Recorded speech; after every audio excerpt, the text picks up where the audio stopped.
ফিলিস্তিন রাষ্ট্র না হওয়া পর্যন্ত নিরস্ত্রীকরণের প্রস্তাব প্রত্যাখ্যান হামাসের। গাজায় খাবার আনতে গিয়ে নিহত ৩৫, বিমান থেকে ত্রাণ ফেলাকে অপমানজনক আখ্যা জাতিসংঘের।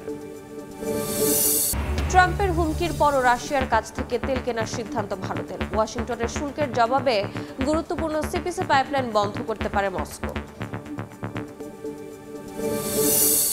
এবং প্রথমবার রাষ্ট্রীয় সফরে পাকিস্তানে ইরানের প্রেসিডেন্ট। গুরুত্ব পাচ্ছে বাণিজ্য ও নিরাপত্তা সহযোগিতা জোরদার। তেহরান ইসলামাবাদ নতুন সম্পর্কের আভাস।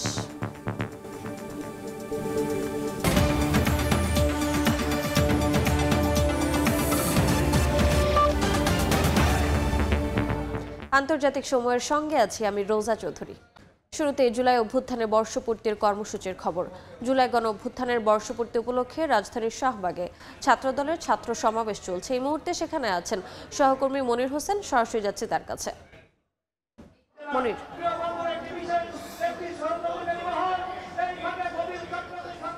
জুলাই আগস্টের গণ অভ্যুত্থানের বর্ষপূর্তি উপলক্ষে বাংলাদেশ জাতীয়তাবাদী ছাত্র দলের যে ছাত্র সমাবেশ, সেই ছাত্র সমাবেশের আনুষ্ঠানিকতা কিন্তু শুরু হয়েছে বিকাল ৩টার পরে, এবং সেই সমাবেশও কিন্তু আমরা দেখেছি ইতোমধ্যেই যুক্ত হয়েছে আজকের ছাত্র সমাবেশের প্রধান অতিথি বিএনপির ভারপ্রাপ্ত চেয়ারম্যান তারেক রহমান, এবং মঞ্চে এসে উপস্থিত হয়েছেন যে আজকের ছাত্র সমাবেশের বিশেষ অতিথি বিএনপি মহাসচিব মির্জা ফখরুল ইসলাম আলমগীর।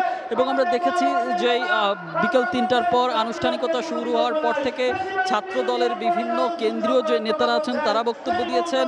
এখন যেই অন্যান্য যে বিএনপির যে নেতারা আছেন তারা বক্তব্য দিচ্ছেন, এবং তারা আসলে যেটি বলছিলেন যে আজকের এই যে গণজমায়েত, আজকের এই ছাত্র সমাবেশ যে জনস্রোতে পরিণত হয়েছে, এটি তরুণদের আসলে বিজয় হিসেবে দেখছেন।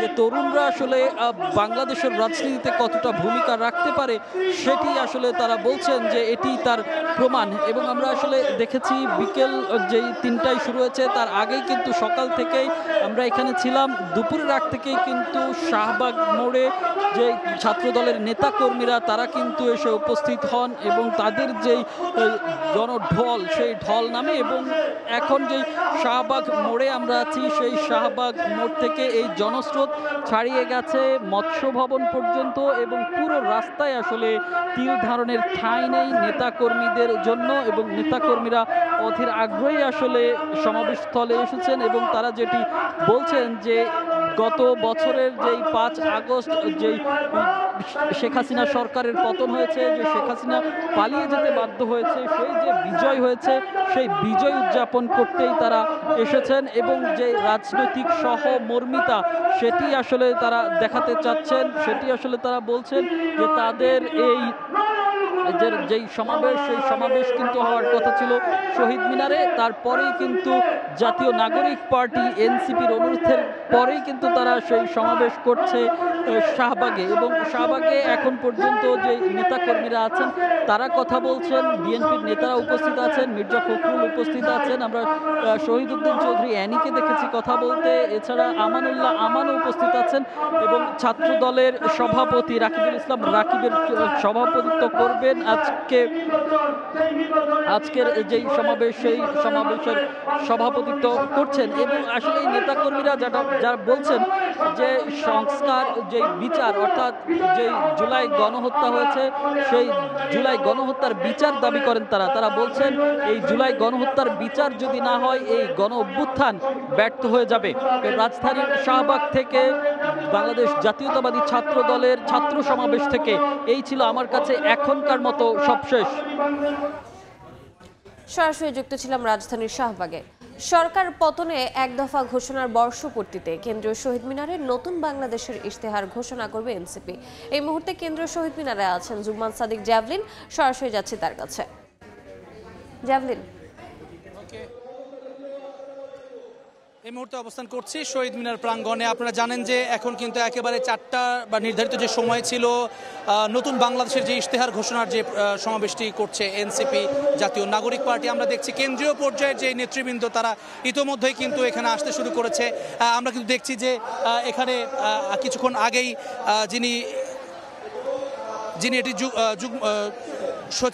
সচিব যিনি রয়েছেন আসলে তিনি সদস্য সচিব আক্তার, তিনি ইতোমধ্যেই এই প্রাঙ্গণে চলে এসেছেন এবং কিছুক্ষণের মধ্যে কিন্তু অন্যান্য যে কেন্দ্রীয় নেতৃবৃন্দ তারাও এখানে চলে আসবেন এবং মঞ্চে কিন্তু ইতোমধ্যে আমরা দেখছি যে তারা অবস্থান নিয়েছেন এবং তাদের নেতাকর্মীদের উদ্দেশ্যে এই যে নতুন বাংলাদেশের ইশতেহারের সম্পর্কে যে ঘোষণা করা হবে তার বিষয়ে কিন্তু বিভিন্ন স্লোগান তারা দিচ্ছেন এবং জুলাই আন্দোলনের বিভিন্ন স্মৃতিচারণ করছেন। একই সঙ্গে বিভিন্ন যে কবিতা রচিত হয়েছে সেই কবিতা স্লোগানগুলো কিন্তু আরও একবার এখানে এই মঞ্চে থেকে কিন্তু সেগুলোকে পাঠ করা হচ্ছে, আবৃত্তি করা হচ্ছে। সব মিলিয়ে এখানে যেই নেতাকর্মীরা এসেছেন তাদের সঙ্গে আমরা কথা বলেছি, বিভিন্ন জেলা থেকেই কিন্তু তারা এসেছেন। আমরা নীলফামারীর যে দল তাদেরকে দেখেছি, পটুয়াখালী থেকে শুরু করে ময়মনসিংহ, নেত্রকোনা, বগুড়া সমস্ত জেলা থেকে কিন্তু আসলে তাদের যারা নেতাকর্মী ছাড়াও যারা সমর্থক রয়েছেন এমন মানুষকেও আমরা আসলে আসতে দেখেছি এবং তারা যেটি বলছেন যে নতুন বাংলাদেশের স্বপ্ন নিয়ে যে দলটি এগুচ্ছে, বিগত দিনের যেই বন্দোবস্ত রাজনৈতিক সেটিতে আসলে তারা আর আস্থা রাখতে পারেননি বিধায় একটি পরিবর্তনের আশা, একটি পরিবর্তনের স্বপ্ন নিয়ে এই জাতীয় নাগরিক পার্টিকে তারা দেখতে এসেছেন অনেকেই, যে এই দলটির ইশতেহারে কি বলা হবে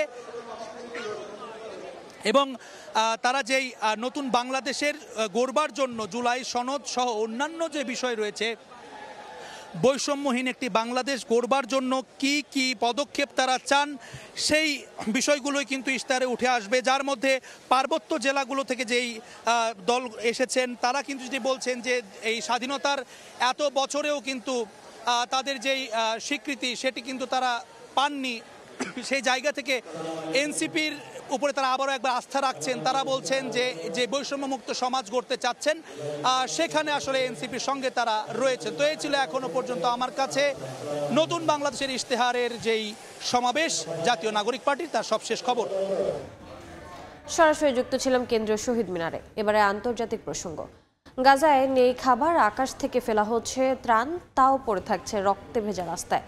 উপত্যকাটিতে ইসরায়েলি বর্বরতায় একদিনে নিহত হয়েছেন অন্তত 57 জন, যার মধ্যে 35 জনই ত্রাণ সংগ্রহের সময় নিহত হয়েছেন। এদিকে 5 দেশের 90টি বিমান সহায়তায়ও উপত্যকাটিতে খাদ্য সংকট রুখতে ব্যর্থ। এয়ারড্রপ পদ্ধতিকে অকার্যকর, বিপজ্জনক এবং অপমানজনক বলে আখ্যা দিচ্ছে জাতিসংঘ ও মানবাধিকার সংস্থাগুলো। এর মধ্যেই ফিলিস্তিন রাষ্ট্র না হওয়া পর্যন্ত নিরস্ত্রীকরণের প্রস্তাব প্রত্যাখ্যান করেছে হামাস। নেটজারেম করিডোরে খাদ্যের খোঁজে বেরিয়ে গুলিতে ঝরে পড়েছে কিশোর আহমেদের প্রাণ। ময়দা নিয়ে বাড়ি ফেরার সময় ইসরায়েলি বাহিনীর গুলিতে নিহত হয় সে। মুহূর্তেই ময়দার সাদা বস্তা আহমেদের তরতাজা রক্তে লাল হয়ে যায়। 1 মাস আগেই আরেক সন্তান হারানো আহমেদের মা মানাল মাসুদ মার্কিন প্রেসিডেন্ট ডোনাল্ড ট্রাম্প ও মার্কিন দূত স্টিভ উইটকফকে তার ছেলের মরদেহ দেখতে আসার আহ্বান জানান। ট্রাম্প চায় আমরা তাকে ধন্যবাদ জানিয়ে চিঠি পাঠাই। কিসের ধন্যবাদ? তিনি আসুক, আমার ছোট্ট ছেলেটাকে দেখে যাক, গিয়ে দেখুক যেখানে আটা ছড়ানো সেখানে রক্তে ভেসে আছে শহীদদের দেহ। 1 মাস আগে আমার আরেকটা ছেলে মারা গেছে, আজ আহমাদও মারা গেল। খাবার আর পানি আনতে গিয়েছিল আর রক্তে ভেজা লাশ হয়ে ফিরল। জাতিসংঘ বলছে গাজায় খাদ্য সহায়তা নিতে গিয়ে গুলিতে নিহত হয়েছেন 1000-এর বেশি মানুষ। সংস্থাটি আরও জানায় ফ্রান্স, জার্মানি, জর্ডান, মিশর আর আমিরাত মিলে 90টি এয়ারড্রপ চালালেও কার্যকর সহায়তা মেলেনি। ডক্টরস উইদাউট বর্ডার্সের অভিযোগ, এতে সহায়তা নয় বরং অপমানই বাড়ছে। সংস্থাটি আরও জানায় গাজাবাসী এখন উপত্যকাটির মাত্র 20% জায়গায় গাদাগাদি করে রয়েছে, যার কারণে এই আকাশপথে ফেলা খাবার জনবহুল এলাকায় পড়ে। এতে ত্রাণের বস্তাগুলো তাঁবুর ওপর পড়ছে, মানুষ আহত হচ্ছে। আবার অনেক সময় ইসরায়েল ঘোষিত যুদ্ধাঞ্চলেও বিমান থেকে খাবার ফেলা হচ্ছে, যেখানে ইসরায়েলি বাহিনীর গুলির ঝুঁকি রয়েছে। ইউনিসেফ বলছে ক্ষুধার ভয়াবহতাই গাজার এখন প্রধান শত্রু। 3 লাখেরও বেশি শিশু তীব্র অপুষ্টির ঝুঁকিতে।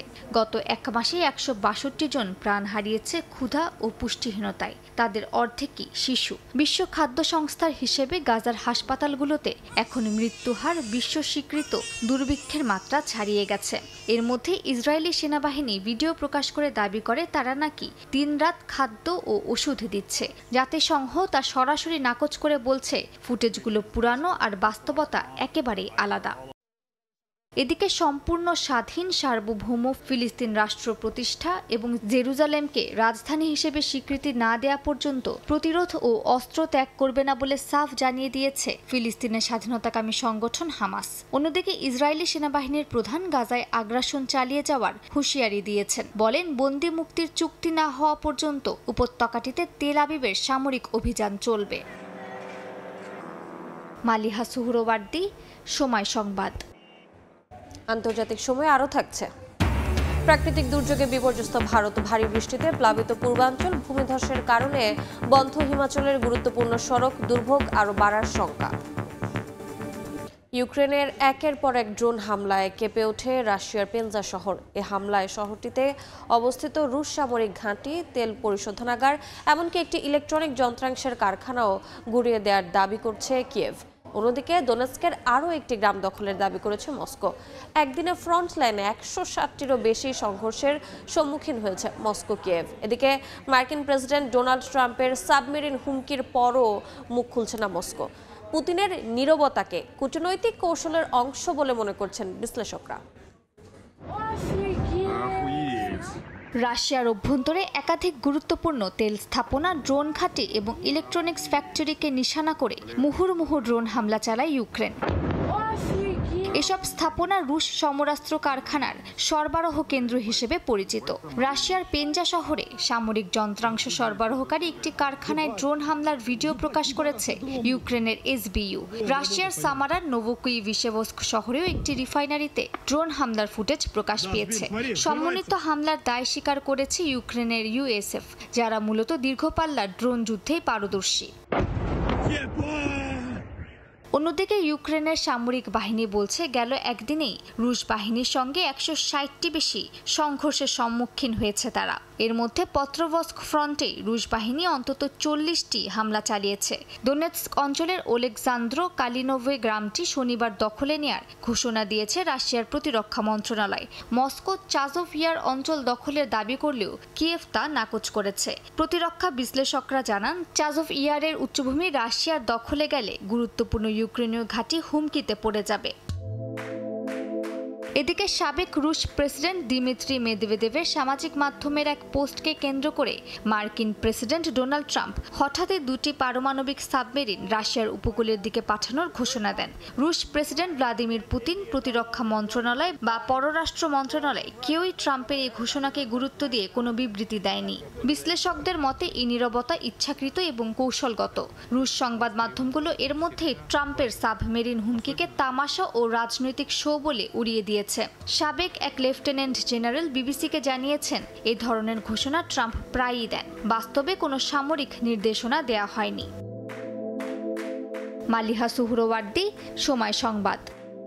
মার্কিন প্রেসিডেন্ট ডোনাল্ড ট্রাম্পের হুমকি সত্ত্বেও রাশিয়া থেকেই জ্বালানি তেল কেনা অব্যাহত রাখার সিদ্ধান্ত নিয়েছে ভারত। ভারতীয় কর্মকর্তারা জানান, মস্কোর সঙ্গে দীর্ঘমেয়াদী বাণিজ্য চুক্তি করেছে নয়াদিল্লি। চাইলেই এত সহজে বের হয়ে আসা সম্ভব না। ভারতের পররাষ্ট্র মন্ত্রণালয় জানায়, বাজার পরিস্থিতি বিবেচনা করেই জ্বালানি বাণিজ্যের সিদ্ধান্ত নেওয়া হয়েছে। এদিকে মার্কিন শুল্ক হুমকি জবাব হিসেবে মস্কো কাজাখস্তানের সিপিসি পাইপলাইন বন্ধ করে বিশ্বজুড়ে তেলের সরবরাহ ব্যাহত করতে পারে, যা বাজারে তেলের দাম আকাশছোঁয়া করে দিতে পারে বলে মনে করছেন বিশ্লেষকরা। কিছুদিন আগে রাশিয়ার সঙ্গে ভারতের তেল বাণিজ্যের কড়া সমালোচনা করেন মার্কিন প্রেসিডেন্ট ডোনাল্ড ট্রাম্প। এ সময় তিনি দুই দেশের অর্থনীতিকে মৃত বলে কটাক্ষ করেন। নতুন করে নয়াদিল্লিকে শুল্কের হুমকি দেন ট্রাম্প। বলেন, মস্কো থেকে তেল কেনা অব্যাহত রাখলে ভারত সহ সংশ্লিষ্ট দেশগুলোর পণ্যে শতভাগ মার্কিন শুল্ক আরোপ করা হবে। এরপরে শুক্রবার মার্কিন প্রেসিডেন্ট দাবি করেন, তিনি শুনেছেন যে ভারত রাশিয়া থেকে আর তেল কিনবে না, যদিও সেই সময় সেই তথ্যের নিশ্চয়তা দিতে পারেননি তিনি।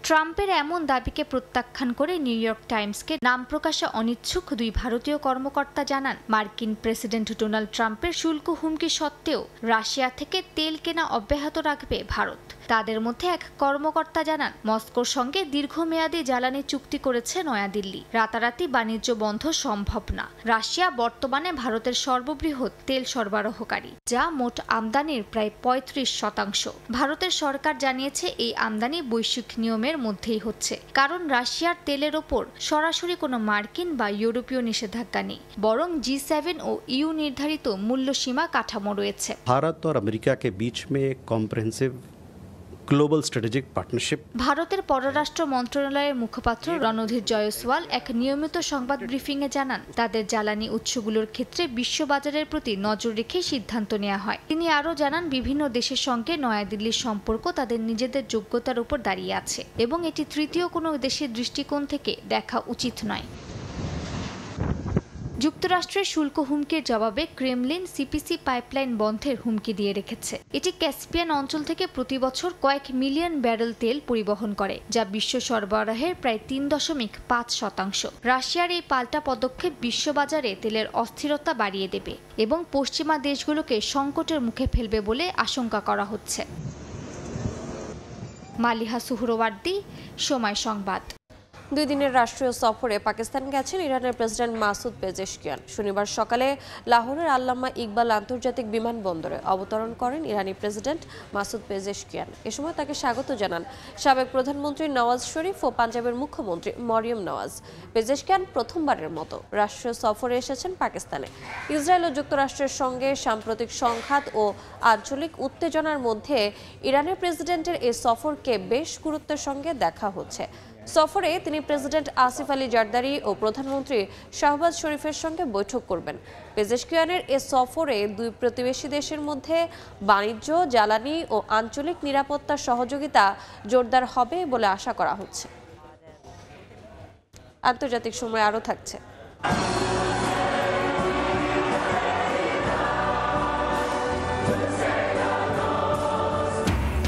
রোমে জুবিলি অব ইউথের জমকালো আয়োজন। গ্রীষ্মের তাপ উপেক্ষা করে প্রার্থনা, গান ও ধ্যানের অনুষ্ঠানে তরুণদের অংশগ্রহণ। মানবিক পৃথিবীর ডাক পোপ লিওর। ইসরায়েলের সঙ্গে 12 দিনের সংঘাতের জেরে আকাশসীমায় আরোপিত সব নিষেধাজ্ঞা এবার তুলে নিয়েছে ইরান। আবারও চালু হচ্ছে 24 ঘন্টার ফ্লাইট ও টিকিট বিক্রি। স্থানীয় সময় শনিবার এক বিবৃতিতে ইরানের সিভিল এভিয়েশন বিভাগ জানায়, যুদ্ধকালীন আরোপিত সব সীমাবদ্ধতা এখন পুরোপুরি প্রত্যাহার করা হয়েছে। এতে অভ্যন্তরীণ ও আন্তর্জাতিক রুটে উড়োজাহাজ চলাচলে আর কোনো বিধিনিষেধ থাকল না। এর আগে 13 জুন ইসরায়েলি বিমান হামলার পর সাময়িকভাবে আকাশসীমা বন্ধ করে দেয় ইরান। 24 জুন যুদ্ধবিরতির ঘোষণা এলে ধাপে ধাপে সীমিত আকারে কার্যক্রমে ফিরলেও মেহরাবাদ বিমানবন্দর সকাল 4টা থেকে সন্ধ্যা 7টা পর্যন্ত আংশিকভাবে চলছিল। অবশেষে আকাশপথে সব ধরনের বিধিনিষেধ তুলে নিল দেশটি। শাহবাগে ছাত্রদলের সমাবেশে বক্তব্য রাখছেন মির্জা ফখরুল। সরাসরি চলে যাচ্ছে সেখানে। আমাদের সামনে একটা নতুন সুযোগ এসে উপস্থিত হয়েছে, আমাদের এই বাংলাদেশকে আবার নতুন করে ফেলুন। আমাদের ছাত্র ভাইরা তারা অনেক রক্ত দিয়েছে, অনেক নির্যাতন সহ্য করেছে, বারবার কারাগারে গেছে। আমার মনে হয় আমার এমন একজন ছাত্র ভাই নেই যে যারা কারাগারে যায়নি, নির্যাতন সহ্য করে। আজকে সেই টেকনাফ থেকে তেঁতুলিয়া পর্যন্ত সমস্ত এলাকার ছাত্র ভাইরা আজকে এখানে সমর্থ হয়েছে। এটা একটা অত্যন্ত আনন্দের দিন, আমরা একই সঙ্গে আমাদের কষ্টের দিন। কারণ 1 বছর আগে এই দিনটিতে, এই সময়টাতে আমরা আমাদের ভাইদেরকে হারিয়েছিলাম। আমি গত পরশু, তার আগের দিন আমার মনে নেই, আশুলিয়াতে গিয়েছিলাম। সেখানে আমাদের এই ছাত্র ভাইদেরকে পুড়িয়ে, গুলি করে মেরে ফেলার পরে পুড়িয়ে মেরে ফেলা হয়েছে। এক ক্লাস 2 এর ছেলে গুলি করে তার মাথার খুলি উড়িয়ে দিয়েছে। সে মাথার খুলি দিয়ে মারা যায়নি, পরে সার্জারি করে তার মাথার ভিতরে প্লাস্টিক দিয়ে লাগিয়ে দিয়েছে। এরকম অসংখ্য অসংখ্য ঘটনা আমাদের রংপুরের সাইদ, চট্টগ্রামের ওয়াসিম থেকে শুরু করে শত শত হাজার ছাত্ররা প্রাণ দিয়েছে, একদিন নয়, 2 দিন নয়, দীর্ঘদিন ধরে। শুধু 36 দিন নয়, তারও আগে 15 বছর ধরে আমাদের ছাত্র জনতা শ্রমিকেরা তারা প্রাণ দিয়েছে। এই যে প্রাণ দেওয়া, এই যে বিসর্জন দেওয়া, আত্মত্যাগ করা, লক্ষ্যটা একটাই, সেটা হচ্ছে আমরা একটা সুন্দর আবাস চাই। আমাদের ছাত্র কি চায়? তারা পাশ করে চাকুরি পাবে, তারা পাশ করে নিজেদের নিজে প্রতিষ্ঠিত করবে, বাবা মায়ের কষ্ট দূর লাঘব করবে, এই জিনিসটাই চায়। তারা বাংলাদেশের নতুন নতুন কলকারখানা দেখতে চায়, তারা বাংলাদেশের নতুন কর্মসংস্থান সৃষ্টি করা দেখতে চায়, তারা এখানে ন্যায় বিচার দেখতে চায় এবং একই সঙ্গে তারা দেখতে চায় যেখানে ভালো মানুষেরা দেশ শাসন করুক, একটা সুশাসন চায়। প্রিয় বন্ধুরা, তোমাদেরকে বন্ধু বলছি এই জন্যে আজকে আমাদের বয়স অনেক হয়েছে, তারপরেও তোমাদেরকে বন্ধু বলো এই জন্য তোমাদের সঙ্গেই আমরা সব সময় কাজ করেছি, কাজ করবো। তোমাদেরকে বন্ধু বলতে আমরা গর্ববোধ করি। আজকে বাংলাদেশে এক বছর যেটা আমি এখানে বললাম যে একটা নতুন সম্ভাবনা সৃষ্টি হয়েছে। অনেক সমস্যা আছে আমাদের, আপনারা জানেন খুব ভালো করে, সবাই জানেন আপনারা যে আমরা বাংলাদেশের সমস্যাগুলোকে চিহ্নিত করে আমাদের নেত্রী দেশনেত্রী বেগম খালেদা জিয়া 2016 সালে ভিশন ফর বাংলাদেশ 2030 দিয়েছিলেন। অর্থাৎ সেখানে তিনি বলেছিলেন যে রাষ্ট্র কাঠামোটা পরিবর্তন করা যাবে না। ঠিক একইভাবে আমরা যখন আন্দোলন করছি হাসিনার বিরুদ্ধে, সরকারের বিরুদ্ধে, তখন আমরা মনে করেছি এবং আমাদের নেতা তারেক রহমান মনে করেছেন যে এইভাবে বাংলাদেশ চলতে পারে না। এই জন্য কি করেছেন, সমস্ত রাজনৈতিক দলগুলোর সঙ্গে কথা বলেছেন, কথা বলে 31 দফা কর্মসূচি দিয়েছেন। সেই কর্মসূচির মধ্যে বাংলাদেশকে নতুন করে সাজানোর স্বপ্ন দেখেছে। সেই স্বপ্ন ছিল যে আমার কৃষকদের কৃষি পণ্যের ন্যায্য মূল্য হবে, ধান চালের ন্যায্য মূল্য হবে, শ্রমিকদের মজুরি পাবে, ছাত্ররা পড়ার সুযোগ পাবে, স্বাস্থ্য সেবা পাবে এবং পড়াশোনা শেষ করে কাজ করার সুযোগ পাবে, কর্মসংস্থান সৃষ্টি হবে। বন্ধুগণ, আজকে সেই স্বপ্ন আমাদের তারেক রহমান সাহেব আমাদের দেখাচ্ছেন। তিনি ফ্যামিলি কার্ডের কথা বলেছেন, অন্যান্য অনেকগুলো নতুন চিন্তা ভাবনা তিনি সামনে নিয়েছেন। তিনি হয়তো কিছুটা আপনাদের সামনে তুলে ধরবেন। আমি শুধু এইটুকু বলতে চাই, প্রিয় বন্ধুরা, আজকে আমাদেরকে ঐক্যবদ্ধ থাকতে হবে। অনেক চেষ্টা করা হচ্ছে বাংলাদেশে বিভক্তি সৃষ্টি করবার। আমাদের পাশের দেশে ভারতবর্ষের ফ্যাসিস্ট হাসিনা আশ্রয় নিয়েছে তার লোকবল নিয়ে। সেখান থেকে সে মাঝে মাঝেই হুমকি দিচ্ছে যে তারা বাংলাদেশে আক্রমণ করবে। তা শুধু তাই নয়, এখানে তারা বিভিন্নভাবে গোলযোগ সৃষ্টি করার চেষ্টা করছে। শাহবাগে বক্তব্য রাখছিলেন মির্জা ফখরুল ইসলাম, সরাসরি যুক্ত ছিলাম সেখানে। আবারও শক্তিশালী ভূমিকম্পে কেঁপে উঠল রাশিয়া। রোববার সকালে কুরিল দ্বীপপুঞ্জের কাছে শক্তিশালী 7 মাত্রার ভূমিকম্প আঘাত হানে। তাৎক্ষণিকভাবে কোনো ক্ষয়ক্ষতি কিংবা হতাহতের তথ্য পাওয়া যায়নি বলে জানিয়েছে কর্তৃপক্ষ। কুরিল দ্বীপপুঞ্জের শক্তিশালী ভূমিকম্পের পর কামচাটকা উপকূলে নতুন সুনামি সতর্কতা দেওয়া হয়েছে। ঢেউয়ের উচ্চতা খুব বেশি না হলে উপকূলবর্তী এলাকাগুলোতে নিরাপত্তার স্বার্থে বাসিন্দাদের সরে যাওয়ার নির্দেশ দিয়েছে জরুরি বিভাগ। জুলাই গণ অভ্যুত্থানের বর্ষপূর্তি উপলক্ষে শাহবাগে ছাত্র সমাবেশে বক্তব্য রাখছেন ছাত্রদলের সভাপতি। সরাসরি যাচ্ছে সেখানে। গণ অভ্যুত্থানে ছাত্রদল যে বিরোচিত ভূমিকা পালন করেছে, আমি আপনাদের সবাইকে ছাত্রদলের পক্ষ থেকে এই ঐতিহাসিক ছাত্র সমাবেশের মাধ্যমে সবাইকে ছাত্রদলের এই বীর সৈনিকদের প্রতি কৃতজ্ঞতা জ্ঞাপন করছি। আপনাদের স্মরণে রয়েছে 1 জুলাই যেদিন বৈষম্য বিরোধী ছাত্র আন্দোলনের ব্যানার সংগঠিত হয়েছিল, সেদিন ঢাকা বিশ্ববিদ্যালয় সহ জগন্নাথ বিশ্ববিদ্যালয় সহ ঢাকার সকল ছাত্র দলের ইউনিট সেদিন থেকে আন্দোলনে সম্পৃক্ত হয়েছিল।